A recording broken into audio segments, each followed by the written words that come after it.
At the end of last year, we moved to a new house here in Ashland, Oregon, where I've lived since the 1980s. The move meant that I said goodbye to the big office space I had in the basement of our previous house. And this new house is really nice, but I had to downsize my workspace to fit into this 12 by 12 foot spare bedroom. In the months since the move, I've been slowly getting the new office outfitted, both for my photography work and for recording and producing my Photoshop courses.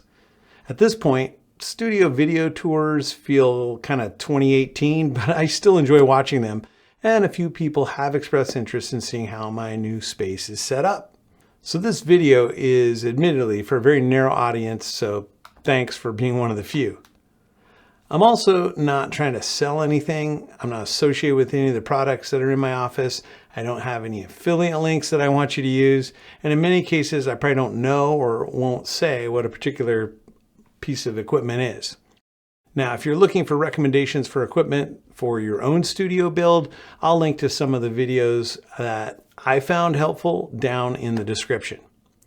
Now, with a small space, the biggest challenge was where to place everything to provide a clean and well-lit view through the camera. I picked this angle kind of by default. I needed to point in this direction so that the one window in the room, which is over here, isn't in the frame. And I arranged towards this wall and the door because there's a closet over here. So now I'm going to go handheld so that I can get up and show you around. There we are. Okay, so this is the space viewed from this other camera. And like I said, it's not big. It's a 12 foot by 12 foot spare bedroom. There's that window that I talked about before. And as you'll notice, I have a almost complete blackout blind on it. And that's something that I advocate for in the Producing Better Prints course so that I can have consistent lighting here in my room, whether it's daytime, nighttime, and that's for consistent lighting in my video production. And it's especially for when I'm editing images in Lightroom and Photoshop so that the light is not changing in my space depending on the time of the day or the weather or anything like that. And that helps me get more consistent results in how my images come out. Over here, I have my desk. It is a stand-up desk, so I can elevate it so I can stand up and work. I've got two monitors and my microphone and monitor and my computer and all the cables that go with that stuff are all attached to the desk, so I can elevate the desk and still edit images and record screen capture videos. However, my camera, the studio camera, which is on this tripod, it's not attached to the desk, so it doesn't go up and down with the desk. And that's okay, because I only use that to record when I'm sitting down anyway. The background when I'm standing up ends up being mostly ceiling, and that doesn't look great. To try to do some soundproofing, I got some different sound panels. Some are just black and gray, and some of them I actually was able to have my images printed on. That one and this one. Now, they're not great sound panels. They're fairly thin, but I do think they help deaden the sound a little bit. Over here, I have a work table with flat file drawers on top and my office printer and some other stuff. And that's on wheels. And also my printer cart is on wheels, so I can move that stuff around if I want to kind of change my surroundings a little bit. And this bedroom closet, I was able to just use for storage. Over here, I put in some shelving that contains various types of spare parts and whatnot, maps and so on. And on this side over here is where I keep backpacks and other bits of equipment. And I've also got some IKEA shelving, which doubles as not only book shelving, but also storage for things like cables and other supplies. And this little cart that I found for my printer is great because it exactly fits the size of the Canon Pro 1000. And that's great for this little small office space that I have. And like I said, it's on wheels, and it even has storage underneath for printer paper and stuff like that.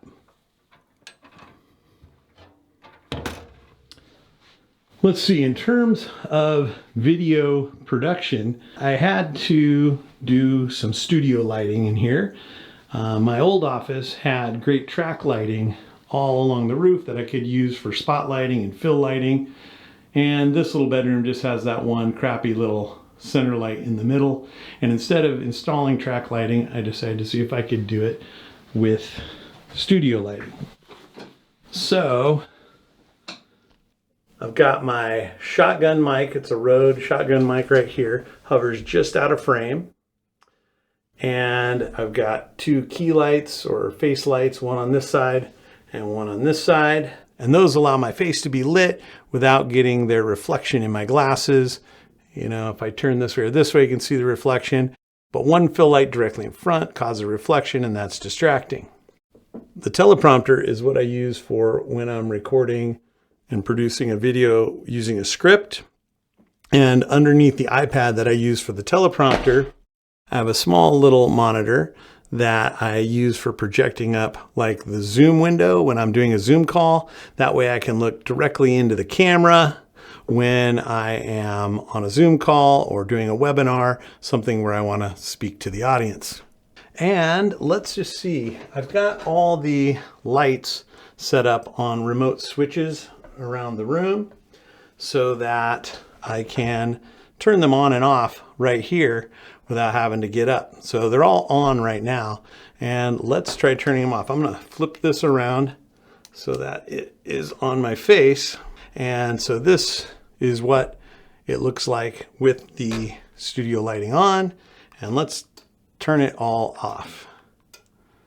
Now, of course, I've got this camera set up so that it is auto adjusting the exposure value, and this is what the lighting in this room looks like just with that one single overhead light, which isn't particularly nice. And the main studio camera I have set on manual settings, so it's not adjusting with the different light levels, which is why it's gone black. And I have it set that way so I can try to get it to reduce the LED light flicker as much as possible. Just lock those settings in. As I turn these studio lights back on, you're going to probably notice some of that flicker in this camera. So let's get those coming back on here and let that adjust. Come on. There it is. All right. And now we're back in studio light mode. All right. I think that pretty much covers everything. Like I said, I didn't really give you too much information. Oh, I just remembered one thing that I missed. So my microphone, which is right there, that runs through this Zoom H4n Pro to ingest the audio into my computer. And the the video from my camera, my studio camera, which is a Canon EOS R, that runs through this little CamLink dongle so that it turns my SLR camera basically into a webcam. And that way I can stream and record this video right here in my studio. All right, so let me put you down here. And that's the tour. I realized I didn't talk about any of the video software that I use. So I record my studio camera, this footage, using OBS, which is free software. And I do my screen capture video with Camtasia, which I also use to do the bulk of my video editing and rendering as well. And I think that's all I have for now. For what it's worth, I hope you enjoyed taking a look behind the scenes in my home office. It certainly isn't up to the standard of true audio and video specialist, but it's more than enough for a still photographer like me to deal with.